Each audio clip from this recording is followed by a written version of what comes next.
Good morning. My name is Alexandra Bordunos, and today we are honored to host a special guest, Dr. Bеттina Al Sadiq Lowinski. Bettina has an extensive global corporate experience and has a multicultural family background. Firstly, we know Bettina as an author of two eyes-opening books about women career paths. The first book investigates women leadership in China, entitled How Chinese Women Rise, while the second book, Women in Top Management, covers experience of role models from additional 4 countries, including Russia, Germany, France, and Japan. Secondly, Bettina is a researcher. She holds a PhD in management science acquired in France, based on research in China with women in China. Bettina is also enrolled as a professor in MBA programs for women leaders in France, and Bettina teaches as guest professor in a university located in Shanghai how to manage human resources. And both books mentioned above are actually the results of Bettina's academic research. And finally, Bettina is an ICF member, a Master Certified Senior Executive Coach with a focus on helping mentor and train women for senior management leadership roles. Bettina is the founder of the Global Women Career Lab, research and training initiative for women leaders worldwide. Welcome, Bettina. Good morning. We are very happy to host you today at our SelfMama forum. Yeah, welcome. I'm delighted to be invited. And you know, during my research, I met so many fantastic Russian women that I really look forward to being here at SelfMama and be interviewed by you, Alexandra. Thank you so much. Thank you, Bettina. Today we are going to discuss what could we learn from successful women on top executive positions and how they manage their career paths. You investigated experience of women in 5 countries. What do you think are the common traits for all of them, disregarding their cultural background? Yes, so my research went to 5 countries, and this is of course Russia, then China, Japan, France, and Germany. And the main topic was to find out what women need to be successful in their careers. So what do they share, all the women? And I think that can be interesting for all of you, something like a guideline. So first of all, these interviewed women, they have a very, very high career orientation. What does it mean? They have a strong desire to succeed and a strong will to rise into senior level positions. That also means that other roles in their life have to be combined. So the role of the mother, for example, will not change this high career orientation with these ladies. The second thing is they are very unaffected by the opinion of others. So we know in all countries there are stereotypes on women and how a woman should be and how she should do this and how she should behave. So these women are free of that. So they are free from social norms, at least to an extent, and also free of cultural expectations. And they have chosen to do what they want and they follow their career. They have a very, very good, high quality education. And they build their management skills strategically. So one lady said to me, I look like a cake. And then I see the pieces of the cake which are still missing. And then I develop these pieces. So they do everything. They are lifelong learners. They take on leadership roles very early in their career, and they build also, they develop their leadership style as women. An important factor also is that they never do it alone. So they look for support. And I just name here mentoring, sponsoring, coaching, of course, but also strong networks. For these women, and this is was really interesting for me, challenges are welcome and setbacks are just seen as an opportunity for learning. So they don't get depressed easily, yeah? They see it as a learning opportunity. And they strive for autonomy and power to be able to have an impact in their companies and the freedom to take decisions for their employees. Let me see, I think these are the most important common factors that I found. And we can reflect on that and ask ourselves, so what about me? Do I do it in the same way? Thank you. How do you think motherhood was a benefit or disadvantage for women career paths? Yeah, that's a very good question, motherhood. I asked through all the countries, what is the impact of becoming a mother? And of course, the honest answer is there is an impact in every country. Yeah, because this is the difference to men. No? Mother is mother. But now, and also I have to say most of the women in my research are mothers, 80%. It's a very high figure. Because, for example, we have countries like Germany where 70% of the women do not have children when they rise into top management. So the main difference is the environment and the expectation on mothers, the cultural expectations. So the more the mother role is, has a strong traditional cultural role in a country, the more difficult it will be for mamas. Yeah. So I would say in China and Russia, you are advanced with this point because in your countries, a mother who's full-time working is quite normal. No? In Japan and Germany, it's very different. So there's a high pressure on women to focus on their mother role and then to give up their careers. So to make it short, all women said there is an impact, but the extent was different. So some ladies said, like in China, it's more like on the highway.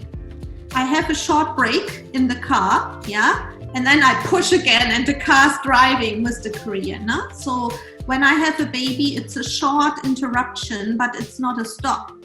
And then in other countries, it means much more. It's much more difficult. So yes, motherhood has an impact, but we have to decide what we want with career. Yeah, and then I think there will be ways to organize it. Bettina, could you please advise to our mothers, ambitious working mothers, what can they do? Yes, I think the first thing is you need to be clear how much career do you want, how important that is for you, and how much time do you want to spend for your career. And I would say if a woman really likes that, she should do it. Yeah, and if you decide you want to spend more time with your kid, it's a matter of planning that. So in my research, I found it easier for younger women to take a little bit more breaks, yeah, and then do something, for example, additional MBA or additional study in that phase, and then to come back in the job. If the woman is already older, that might be an issue. Once you are out, it's very difficult to come back to a high level. And the second thing is your role of your husband. Find a very supportive husband or partner and it will be easier. And then I think the main advice would be that young women find a mentor or a coach and talk to somebody about these topics. Yeah, also your network, SelfMama, you discuss these topics and then they see how different women do it. And then you make your choice. Due to Ruth Simpson and other scientists, mostly from Western countries, we know about feminization of business education now. We also know you provide support for top women executives through a diverse way, through conferences, trainings, coaching, mentoring, and even special MBA program about women leadership in France. Could you please specify how should trainings for women differ from average business soft skills trainings and MBA programs?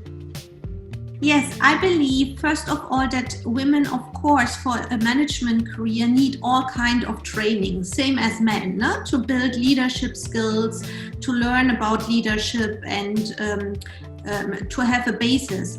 But then I think for women, there are so many specific determinants for her career. The question of motherhood, the question of stereotypes, sometimes discrimination against women. So we have many more factors here, and therefore I think there should be specific training for women, which include more than just normal leadership training. So we can call it a systemic approach, where women will learn more than focusing on leadership only.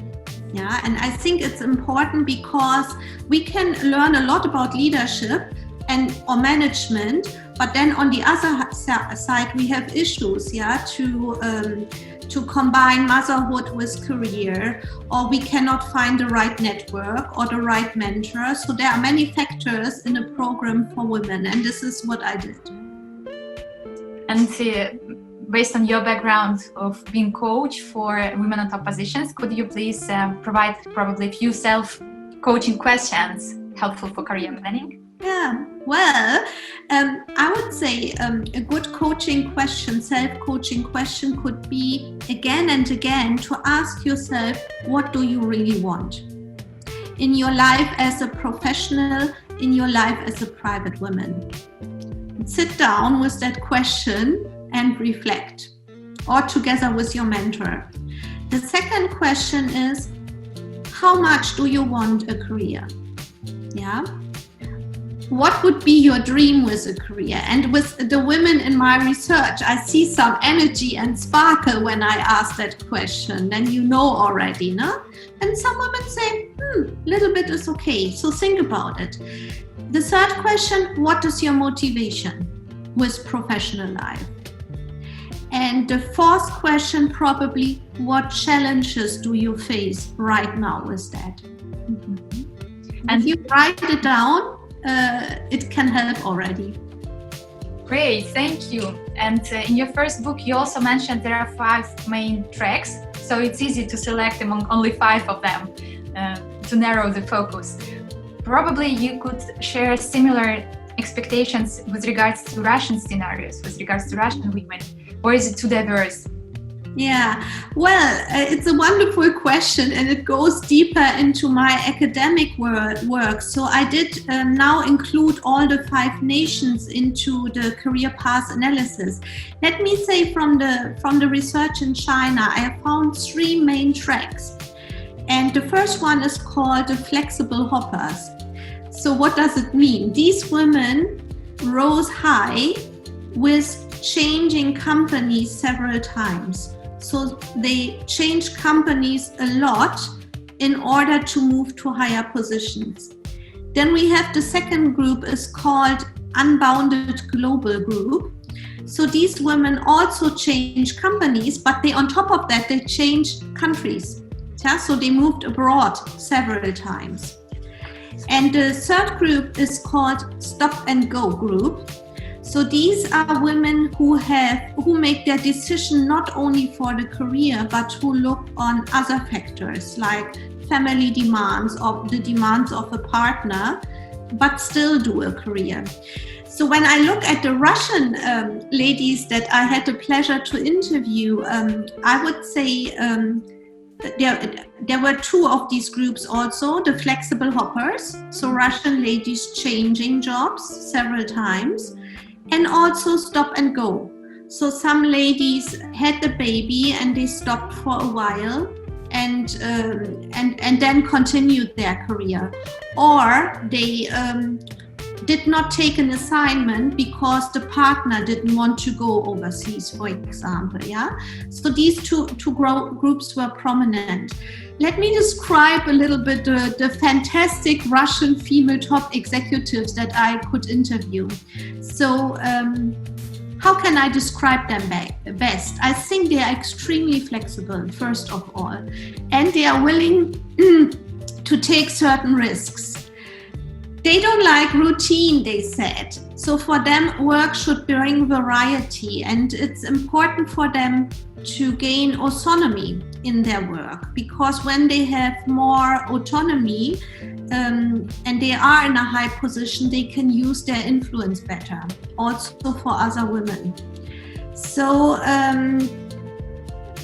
the Russian women like to be beautiful, they like to be women, yeah, also in management. So they cultivate their femininity as executives, and they know very well, that's my impression, how to deal with men in negotiation situations, yeah.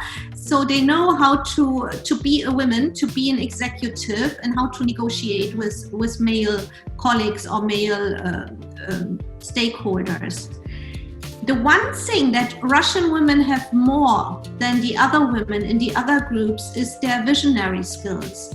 So what does that mean? So the women describe me that they can see the broad picture of the company's future, that they have a view where the business will going, and that they are able to inspire their staff. So they are very good communicators.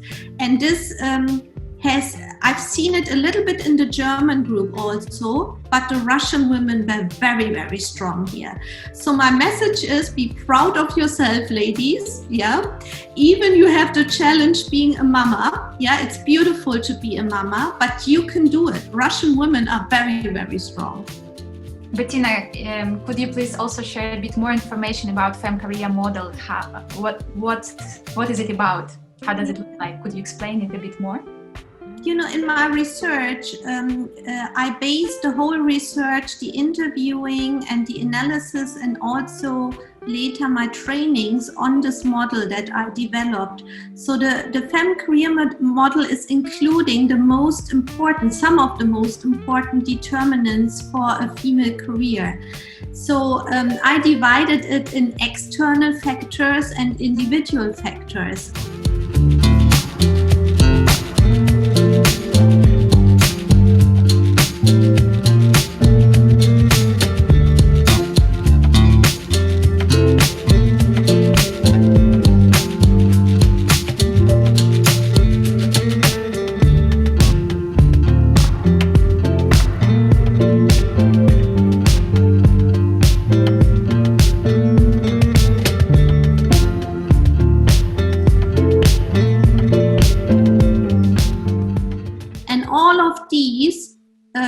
Influence the career path of a lady.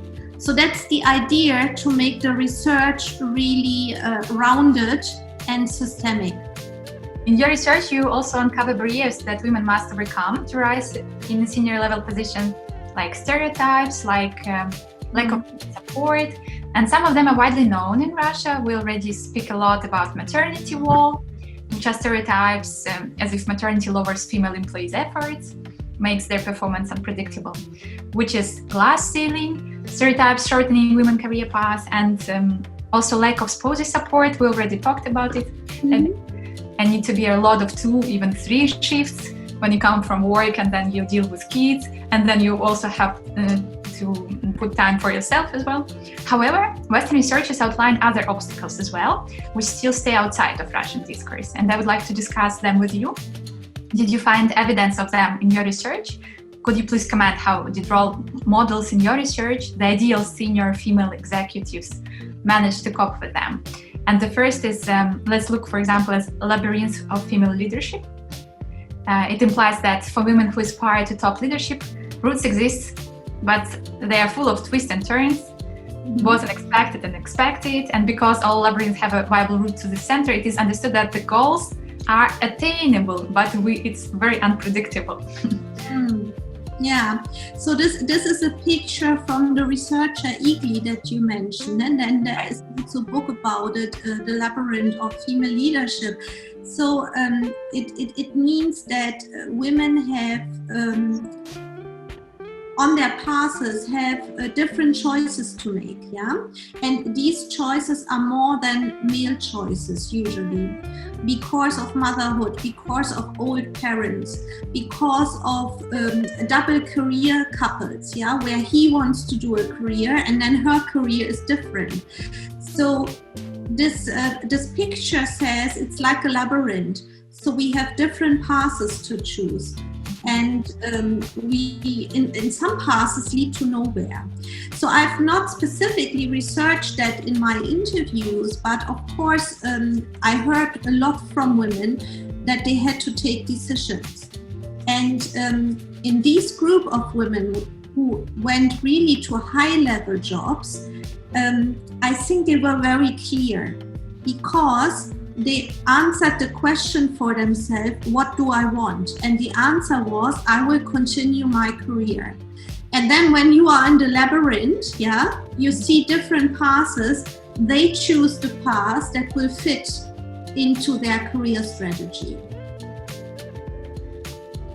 So So this is now difficult to hear for a younger woman who just has a baby, no?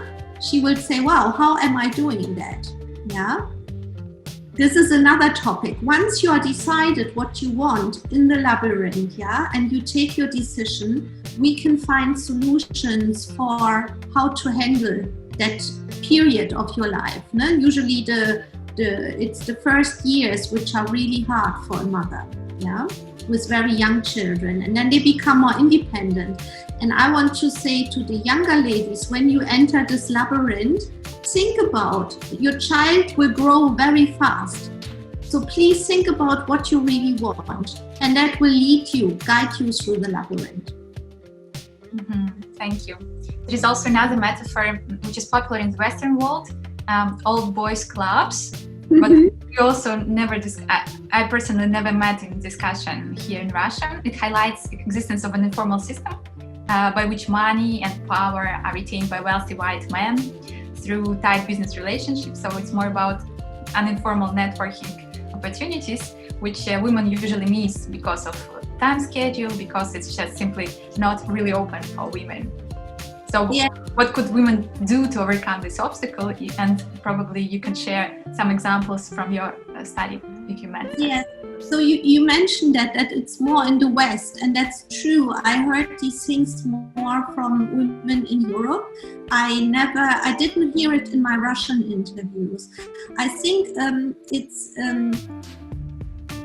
what is behind that is strong male networks that exclude women in business. So they stick together, and for women it's really, really difficult how to enter these networks, yeah, because these old boys clubs are formed in a way that men are doing activities together which exclude ladies, yeah, going late to the bars or even taking decisions in the washroom, no? Where women cannot follow, yeah. So the question I think then is from the women that I interviewed in the countries where it is existing, to ask themselves, how can I still have strong networks with men? Yeah.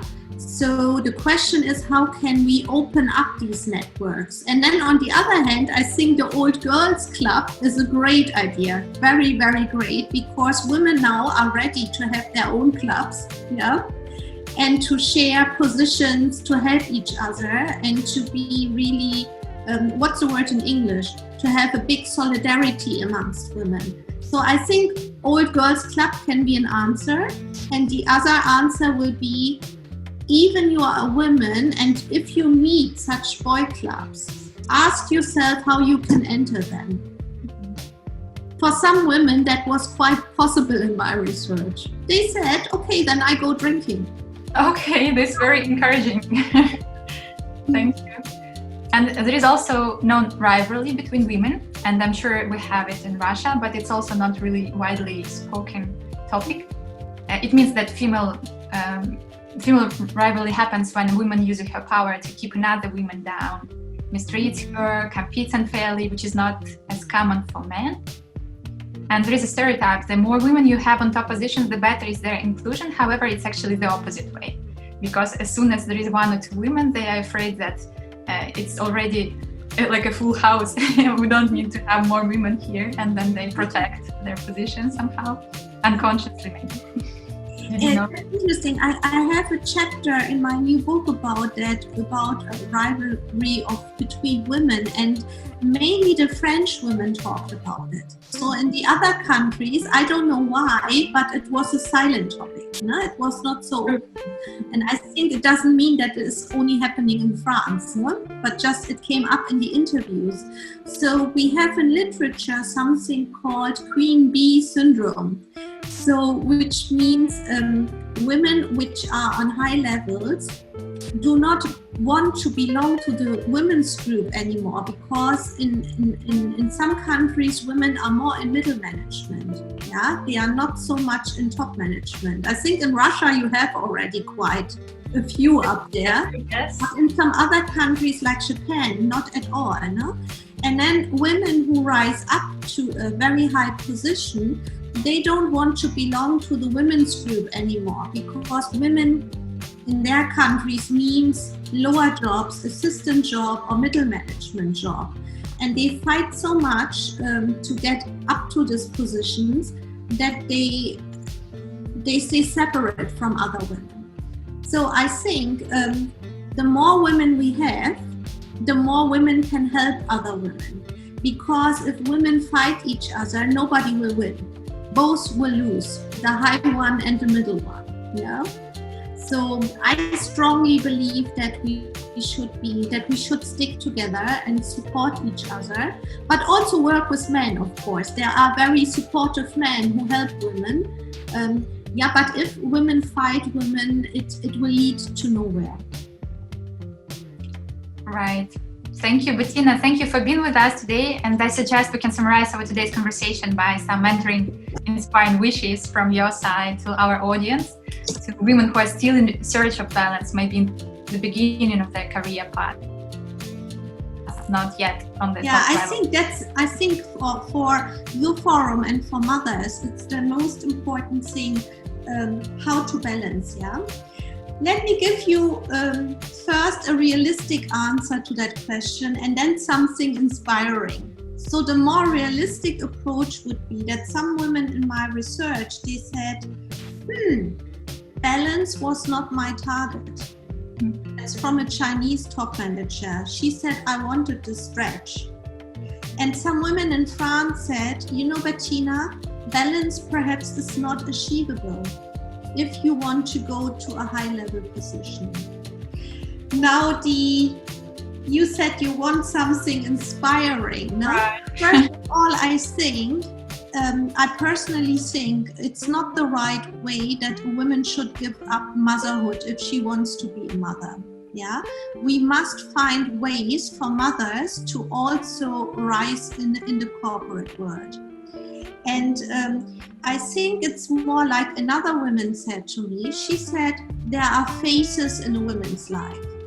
So when we have the very young children, this is the specific phase, and we integrate that into our career.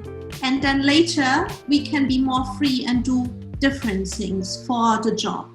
So it's a matter for women to see her life and to make a plan. And I think most young women wouldn't do that. Yeah, they should find somebody to talk about that. And I think in your forum you can do that and then see what the possibilities are. It's not an easy question, and women all over the globe have the same questions. And but I think there are individual solutions, and it can work. Very inspiring. Thank you, Bettina. Today we hosted a very special guest, Dr. Bеттina Al Sadiq Lowinski, and that person was extremely inspired by the conversation.